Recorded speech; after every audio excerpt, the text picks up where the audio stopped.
तो कुछ हफ्ते पहले वो एटम बम और फिर हाइड्रोजन बम वाले खुलासे की बात चल रही थी, याद है? हाँ हाँ बिल्कुल। राहुल गांधी ने कहा था कि कुछ बड़ा खुलासा करेंगे। हाँ, कि मतलब कोई राजनीतिक भूचाल आ जाएगा। आज वो मीडिया के सामने आए भी, लेकिन कहा कि भाई हाइड्रोजन बम तो अभी बन रहा है। अच्छा। पर आज का जो असल धमाका था वो ये नहीं था, वो था चुनाव आयोग, मतलब हमारी संवैधानिक संस्था, उस पर लगाए गए बहुत ही गंभीर आरोप। बिल्कुल, आज हमारी बातचीत का फोकस यही मुद्दा है। कांग्रेस नेता राहुल गांधी ने सीधा सीधा आरोप लगाया है कि कर्नाटक में, खास तौर पर आलंद विधानसभा क्षेत्र में, हाँ, कांग्रेस पार्टी के जो समर्थक हैं उनके नाम वोटर लिस्ट से काटे जा रहे हैं। और ये कोई एकाध मामला नहीं, बल्कि एक योजना बनाकर सेंट्रलाइज तरीके से किया जा रहा है, ऐसा उनका कहना है। इसमें किसी सॉफ्टवेयर के इस्तेमाल का भी इशारा है और यहाँ तक कि देश के मुख्य चुनाव आयुक्त पर भी सवाल उठाए गए हैं। ये तो बहुत बड़ी बात है। अच्छा, तो इस पूरे सिचुएशन को समझने के लिए हमारे पास सोर्सेस क्या-क्या हैं? हाँ, देखिए, हमारे पास राहुल गांधी की प्रेस कॉन्फ्रेंस की डिटेल्स हैं, चुनाव आयोग ने जो प्रतिक्रिया दी है वो है, ठीक है, बीजेपी के बयान है और आज तक की रिपोर्टिंग भी है इस पर। तो इन्हीं सबको मिला के हम आज बात करेंगे। ठीक है जी, और हमारा मकसद सिर्फ ये दोहराना नहीं है कि किसने क्या कहा, हम थोड़ा गहराई में जाना चाहते हैं। ये आरोप क्या हैं, जो सबूत पेश किए गए हैं वो क्या हैं? हाँ, उनको समझने की कोशिश। बिल्कुल, और फिर चुनाव आयोग और बाकी पार्टियों का क्या कहना है उसका विश्लेषण करेंगे। कोशिश यही है कि मामला परत दर परत खुले और समझ आए कि इसके मायने क्या हो सकते हैं। ठीक है, तो शुरू करते हैं सीधे राहुल गांधी के आरोपों से। मेन दावा तो यही है कि कांग्रेस वोटरों को टारगेट करके उनके नाम लिस्ट से हटाए जा रहे हैं। जी, एक प्लान के तहत सेंट्रलाइज तरीके से, और फोकस कर्नाटक की आलन सीट पर। कुछ केस भी सामने रखे, जैसे एक 63 साल की महिला है गोदाबाई। हाँ, आरोप ये है कि किसी ने गोदाबाई के नाम से एक फर्जी ऑनलाइन लॉगिन बनाया। अच्छा, अब सोचिए, इस फर्जी लॉगिन से 12 और वोटरों के नाम लिस्ट से हटाने की एप्लीकेशन डाल दी गई। और गोदाबाई को पता ही नहीं? उनको इस बारे में कुछ नहीं पता था। ये आरोप है। ये तो मतलब बड़ा अजीब है, किसी और के नाम से लॉगिन करके वोट कटवा दिए। और क्या सबूत या पैटर्न बताए गए? इसके अलावा एक और बात सामने रखी कि ये जो नाम हटाने के लिए ऑनलाइन एप्लीकेशन दी गई, हाँ, उनमें जो मोबाइल नंबर इस्तेमाल हुए, हाँ, वो कर्नाटक के थे ही नहीं। अरे, वो दूसरे राज्यों के नंबर थे। और जब उन नंबरों पे कांटेक्ट करने की कोशिश हुई तो या तो वो बंद मिले या कोई जवाब नहीं आया। ये शक पैदा करता है, बाहर के नंबर, वो भी बंद। बिल्कुल, अगर ये सामान्य प्रक्रिया है तो ऐसा क्यों होगा? सही बात है।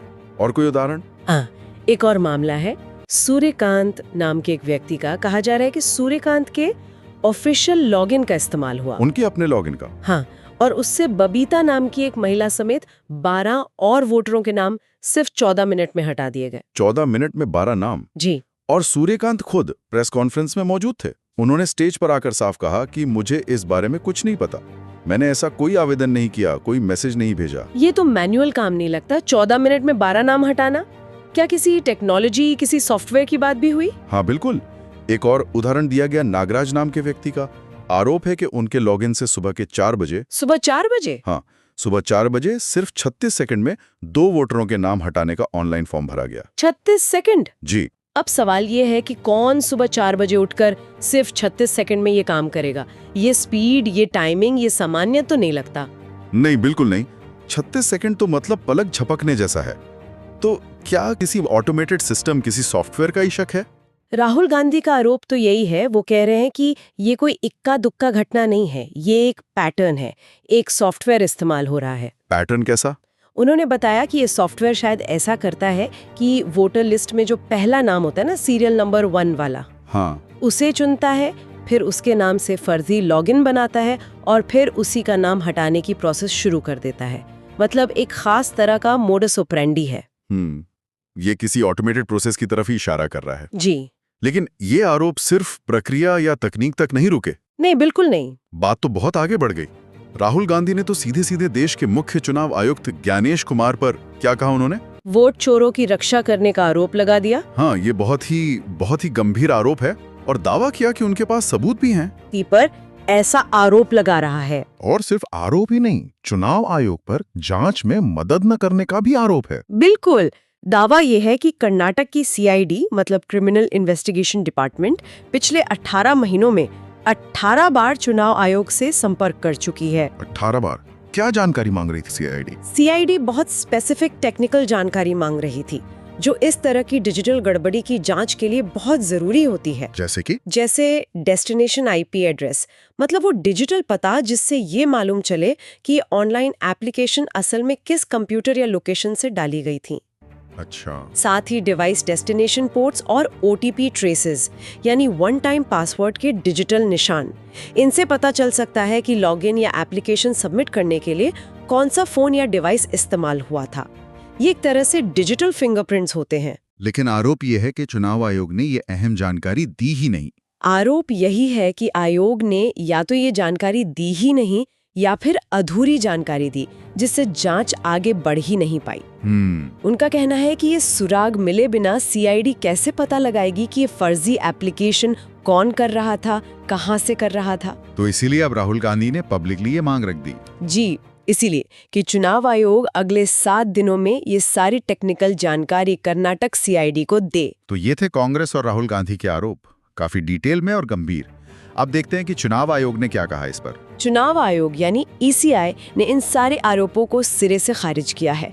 कहा है कि ये गलत है, बेबुनियाद है। मतलब पूरी तरह से डिनाई किया। जी, आयोग का कहना है कि वोटर लिस्ट से किसी का भी नाम हटाने की एक तय कानूनी प्रक्रिया है और उसका पूरी तरह पालन किया जाता है। क्या है वो प्रक्रिया, कुछ बताया उन्होंने? हाँ, आयोग ने कहा कि नियम ये है कि किसी भी वोटर का नाम हटाने से पहले उस व्यक्ति को नोटिस दिया जाता है, उन्हें अपना पक्ष रखने का, आपत्ति जताने का पूरा मौका मिलता है। यानी बिना सुनवाई के नाम नहीं हटता? जी, बिना इस प्रक्रिया को पूरा किए किसी का नाम नहीं हट सकता। उनका इशारा यही है कि जो आरोप लग रहे हैं वो इस प्रक्रिया के उलट है।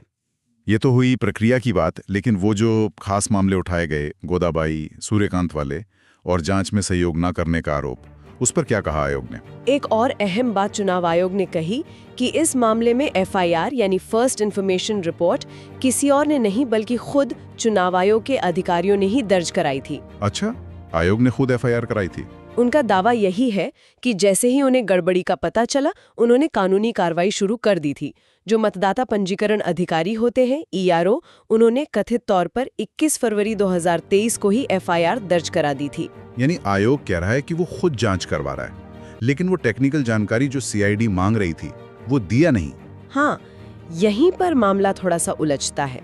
चुनाव आयोग के सूत्रों के हवाले से खबरें आईं कि आयोग ने जो जानकारी उनके पास उपलब्ध थी वो 6 सितंबर 2023 को कलबुर्गी के SP के साथ शेयर कर दी थी। 6 सितंबर को? जी। लेकिन ये साफ नहीं है कि जो जानकारी दी गई क्या वो वही खास टेक्निकल डेटा था, IP एड्रेस, OTP ट्रेसेस वगैरह जिसकी मांग CID बार बार कर रही थी, या वो कुछ और जनरल जानकारी थी। यहीं पर दोनों तरफ के दावों में गैप दिखता है। ये वाकई एक बहुत अहम पॉइंट है। तो क्या चुनाव आयोग अब ज्यादा एक्टिवली जवाब दे रहे हैं इन आरोपों का? ऐसा लग तो रहा है। एक दिलचस्प बात ये पता चली है कि चुनाव आयोग अब एक नई स्ट्रैटेजी अपना रहा है। पहले आयोग अक्सर आरोपों पर सीधा जवाब देने से बचता था या वक्त लेता था। हाँ, आमतौर पर ऐसा ही होता था। लेकिन अब वो आरोपों का जवाब फौरन रिकॉर्ड और फैक्ट्स के आधार पर दे रहा है। मीडिया रिपोर्ट्स में इसे गुरिल्ला युद्ध का जवाब तुर्की ब तुर्की देना कहा गया है। तुर्की ब तुर्की? ये क्या मतलब हुआ? मतलब जैसे को तैसा, टिट फॉर टैट। यानी अब आयोग चुप नहीं बैठेगा। जैसे ही आरोप लगेगा वो अपने रिकॉर्ड्स चेक करके फैक्ट्स के साथ कुछ ही घंटों में जवाब देगा।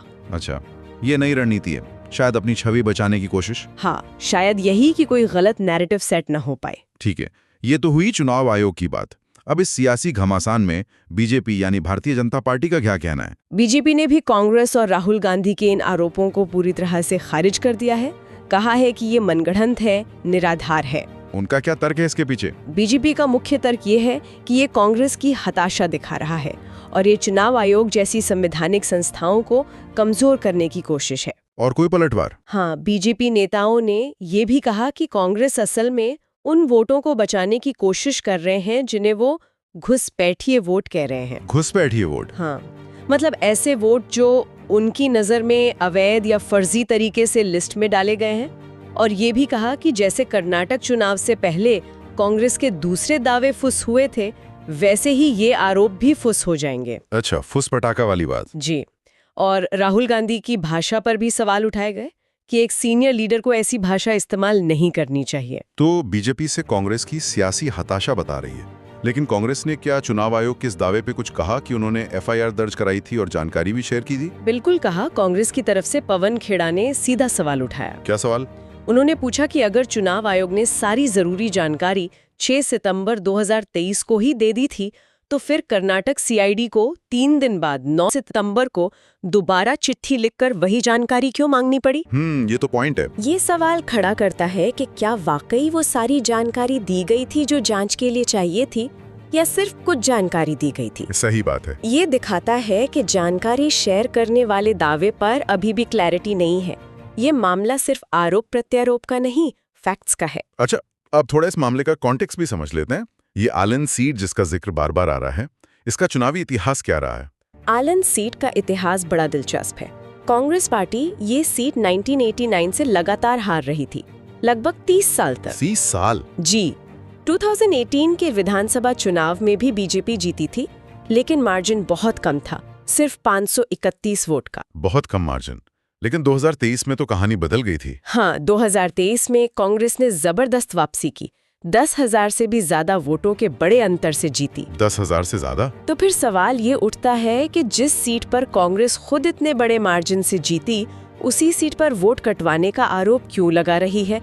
ये थोड़ा अजीब नहीं लगता? हाँ, ये सवाल प्रेस कॉन्फ्रेंस में भी पूछा गया था। तो क्या जवाब दिया राहुल गांधी ने? राहुल गांधी ने जवाब दिया। उन्होंने कहा कि ठीक है, कांग्रेस आलन सीट जीत गई, लेकिन निशाना खास तौर पर उन टॉप 10 बूथों पर साधा गया जहां कांग्रेस ट्रेडिशनली सबसे ज्यादा स्ट्रांग है। अच्छा, सबसे मजबूत बूथों पर। हाँ, उनका दावा है कि 2018 में इन 10 में से 8 बूथ कांग्रेस ने जीते थे। आरोप ये है कि 2023 चुनाव से ठीक पहले इन्हीं मजबूत बूथों से 6,000 से ज्यादा वोट काटने की कोशिश की गई थी। कोशिश की गई थी, मतलब कामयाब नहीं हुई। उनका कहना है कि ये कोशिश पकड़ में आ गई, लेकिन ये दिखाता है कि ये कोई रैंडम घटना नहीं थी, बल्कि कांग्रेस के सबसे मजबूत किलों को कमजोर करने की एक सेंट्रलाइज्ड कोशिश थी। अच्छा, तो तर्क ये है कि जीत के बावजूद उनके कोर वोट बैंक को निशाना बनाने का प्रयास हुआ था। लेकिन एक सवाल और, ये मामला तो 2023 के विधानसभा चुनाव से जुड़ा है, अब क्यों उठाया जा रहा है इसे इतने टाइम बाद? इसी से जुड़ा है राहुल गांधी का वो छठा और सबसे गंभीर आरोप, जो सीधे सीईसी पर है। हाँ, कि वो जांच में सहयोग नहीं कर रहे हैं। जी, उनका कहना है कि कर्नाटक सीआईडी पिछले 18 महीनों से ये टेक्निकल जानकारी मांग रही है, लेकिन चुनाव आयोग सहयोग नहीं कर रहा। इसी वजह से उनका दावा है कि अब उन्हें ये मामला पब्लिक में लाना पड़ रहा है और 7 दिन का अल्टीमेटम देना पड़ रहा है। अच्छा, तो टाइमिंग को वो आयोग के कथित असहयोग से जोड़ रहे हैं। जी बिल्कुल। ये पूरा मामला वाकई बहुत उलझा हुआ है।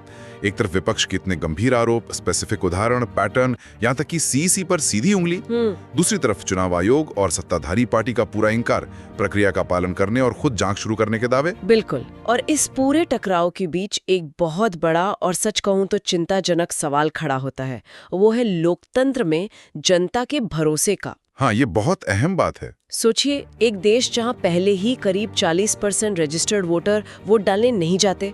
हाँ, वोटिंग परसेंटेज वैसे ही कम रहता है कई जगह। बिल्कुल। वहां अगर देश की मुख्य विपक्षी पार्टी और चुनाव कराने वाली सबसे बड़ी संवैधानिक संस्था के बीच इस तरह का खुला टकराव हो, एक दूसरे पर धांधली और असहयोग के आरोप लगे, तो आम नागरिक का इन संस्थाओं पर भरोसा कैसे कायम रहेगा?